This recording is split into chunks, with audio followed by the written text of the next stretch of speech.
How to schedule a DoorDash delivery in advance. DoorDash allows you to schedule deliveries in advance. You can select a future date and time for their delivery during the checkout process.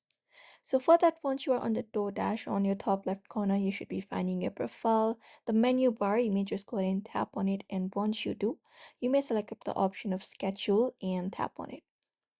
Now, what you may do is once you are here, before scheduling your order, you need to select the food or the items that you want to order from your chosen restaurant. Go to the checkout page, and after adding all your desired items, before placing your order, you should be taken to the section. You can reach over to the section, the schedule option. After that, we have a week option at the above menu. You can see Tuesday, Wednesday, Thursday. You can select any of your location, date or day you prefer.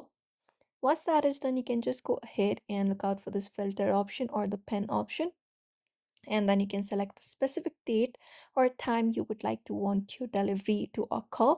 After that, you can confirm, create your order, and by clicking place order button, and DoorDash will handle the delivery for the schedule, date, and time. So this is it. You may follow up this method if you would like to schedule a DoorDash delivery in advance. So I hope this video was helpful. Give it a thumbs up and subscribe for more tips and tutorials.